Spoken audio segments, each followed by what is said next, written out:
तो हेलो दोस्तों, welcome back to my channel. स्वागत है मेरी नई वीडियो में। आज हम पढ़ने जा रहे हैं बायोलॉजिकल क्लासिफिकेशन के इंट्रोडक्शन पार्ट वीडियो में। मैंने इसकी पहली वीडियो जो पहला चैप्टर था इसका लिविंग वर्ड, उसको हमने कवर कर चुका है। अब हम पढ़ेंगे बायोलॉजिकल क्लासिफिकेशन। इसमें कितना डिवाइड किया, किस में डिवाइड किया, मोनेरा जैसे हो गया, प्लेसेंटा हो गया, इसके मतलब डिविजन्स के बारे में पढ़ेंगे। मतलब ये इंट्रोडक्शन टाइप वीडियो है, ज़्यादा लंबी नहीं होने वाली है, तो इस कारण हम इसे इंट्रोडक्शन टाइप में ख़त्म करेंगे।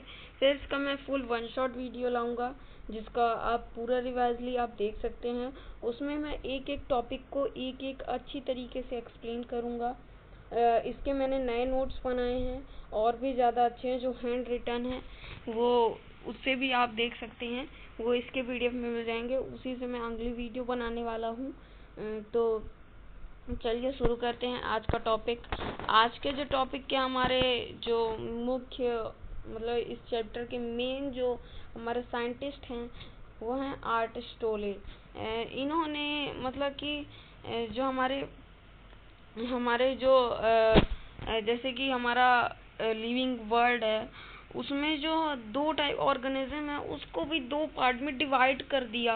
बोला बैक्टीरिया है तो बैक्टीरिया तो बोलता है कि मैं तो सब जगह हूँ भाई, मैं कहीं भी रह सकता हूँ, गर्म टेम्परेचर में भी, ठंडे टेम्परेचर में भी, या तो कहीं भी रह सकता हूँ मैं, या गीले मडी एरिया में कहीं भी मैं रह सकता हूँ और सरवाइव करके अपनी और भी ज़्यादा मल्टीप्लाई कर सकता हूँ अपने आप को। तो इनके क्लासिफिकेशन के द्वारा क्या होगा कि एनिमल को भी दो पार्ट में बांट दिया, जैसे इसमें बता रहा है कि red blood, no red blood, फिर उसके में रेड ब्लड में भी हार्ड बॉडीज, सॉफ्ट बॉडीज, फिर सॉफ्ट बॉडी में शेल, नो शेल। तो इस तरह में जैसे इनका एग्जांपल भी लिखा है, रेड ब्लड में जैसे आ गए mammal, lizard, bird, fish.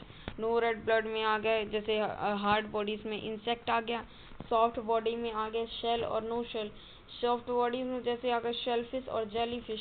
Shellfish यानी जो सेल के अंदर जैसे कि आपने शंख वाली जो देखी होगी, बचपन में आप लोग बोलते हैं शंख है छोटा सा, तो वो नहीं, उसके अंदर जो एक जीव रहता है स्नेल, उसे देख लीजिए, वो हो जाता है सेलफिश।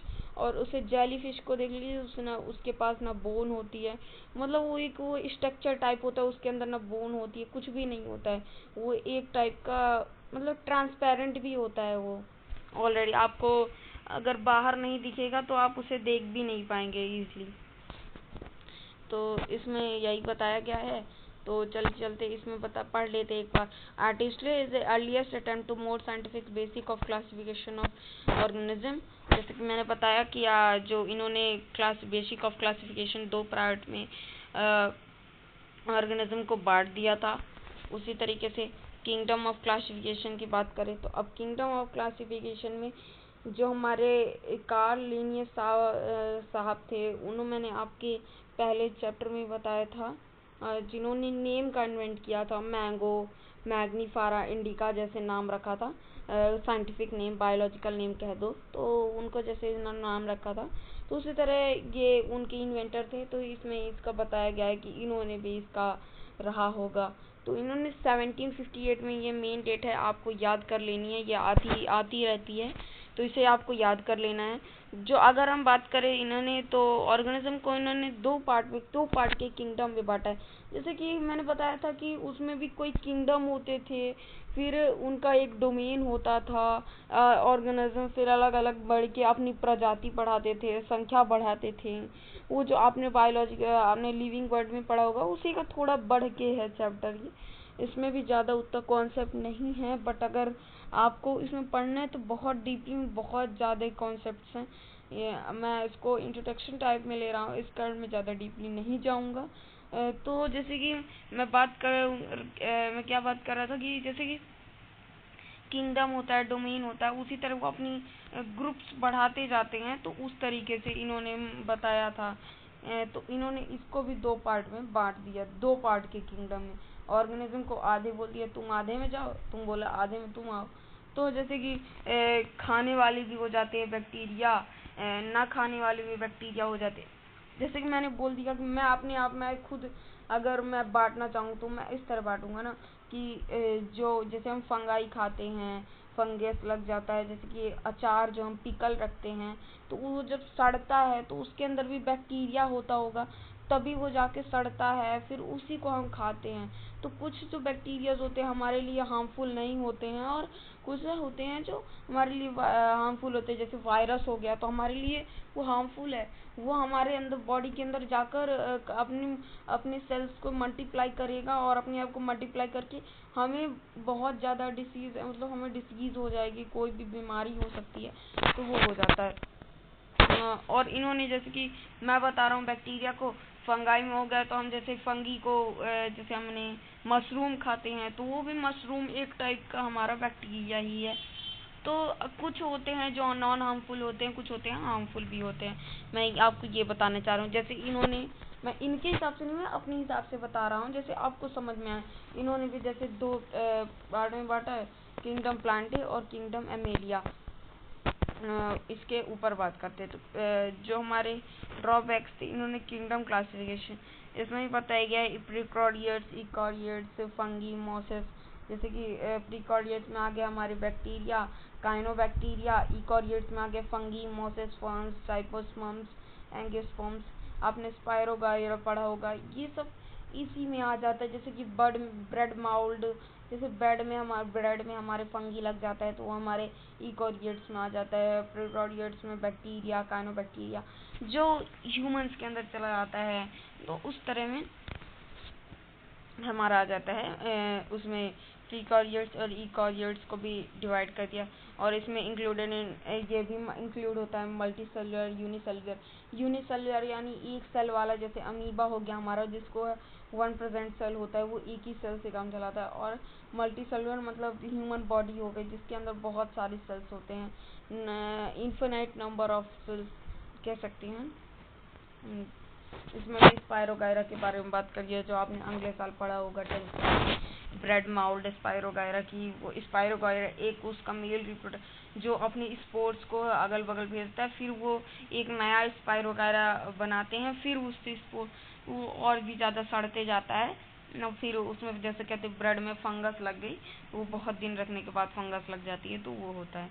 जैसे इसमें मेन टॉपिक दिए गए, not different between heterotrophic fungi and autotrophic green plants.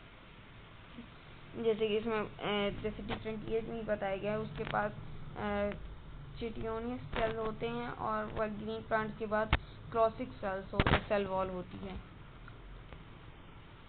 और इन जैसे कि ये हमारे एक और आ गए विटाकर, जो हमारे वैसे हिसाब से तो ज़्यादा हमारे इम्पोर्टेंट इसमें नहीं है, बट हाँ मैं कह सकता हूँ कि पढ़ने के लिए तो अब हमारी किताब में दिया गया तो हमें पढ़ने, बट मेनली इम्पोर्टेंट हमारे अमेलिया, जो हमारे इन्वेंटर थे, जो क्लासिफिकेशन किया उन्होंने, उनके वो ज़्यादा इम्पोर्टेंट है।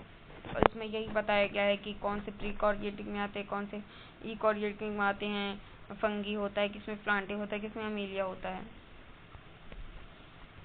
अब चलिए, जैसे कि किंगडम मोनेरा को जैसे बैक्टीरिया में डिवाइड किया है। बैक्टीरिया जैसे कि मैंने बता दिया कि कोई भी माइक्रो ऑर्गेनिज्म जो आपको डिसीज, मतलब कोई भी वायरस फैला सके, तो वो हो जाता है हमारा किंगडम मोनेरा में आ जाता है। जैसे बैक्टीरिया हो गया, माइक्रो ऑर्गेनिज्म हो गया, वो हो जाता है। जैसे इसमें भी कई सारे पार्ट होते हैं जो आगे शायद होगा, मैंने लिखा आगे से क्लासिफिकेशन में देखिए, जैसे ये। तो बैक्टीरिया जो है वो एक माइक्रो ऑर्गेनिज्म है, और ये जो बैक्टीरिया होता है वो हैंडफुल होता है, ये बहुत सारे होते हैं, मतलब एक ही जगह पर बहुत सारे, अकेला नहीं पाया जाता है, बहुत सारे, मतलब इनके नंबर ऑफ क्वांटिटीज़ बहुत सारी होती है। और जैसे कि इसमें बताया गया है कॉक्सी, स्पोर, विब्रो, इसकी पार्ट्स हैं। बैक्टीरिया का ये स्ट्रक्चर है जो आप पढ़ सकते हैं, स्क्रीनशॉट ले सकते हैं। क्लासिफिकेशन, क्योंकि मैं इसके बाद जो ये वाला रहेगा इसलिए मैं आराम आराम से स्क्रॉल कर रहा हूँ, जिससे आप जो हैं कि आप स्क्रीनशॉट ले सकें, आप एक नया नोट्स बनाने के लिए। बैक्टीरिया में होता है एर्ची बैक्टीरिया, ईवियो बैक्टीरिया, और एर्ची बैक्टीरिया में हाइलोफिल्स, थर्मो एसिड फ्लिप्स, और ये मैथोजन्स, और ईवियो बैक्टीरिया में हो गया आइटोट्रॉप्स, हेटरोट्रॉप्स। उसी तरीके से आगे जाते जाते इनका भी क्लासिफिकेशन हो गया है। हमारा आर्ची बैक्टीरिया में आ गया हमारा, जैसे कि इसमें भी क्लासिफिकेशन है। आर्ची बैक्टीरिया जैसे कि हमारा हमने बोल दिया कि एशियन टाइम बहुत पुराने, जो हमारा आर्ची बैक्टीरिया है वो बहुत पुराने टाइम के बैक्टीरिया थे। आर्ची बैक्टीरिया एशियन टाइम बहुत पुराने बैक्टीरिया, जो बहुत मान सकते हो कि करोड़ों साल पुराने बैक्टीरिया, जिनसे हमारा ये तो मान सकते हो कि उन्हीं बैक्टीरिया से हमारा जन्म हुआ, मतलब जन्म नहीं, मतलब हमारी प्रजाति का डेवलपमेंट हुआ। ये बहुत पुराने बैक्टीरिया इन्हें कहा जाता है, एशियन टाइम बैक्टीरिया कह सकते हैं आप।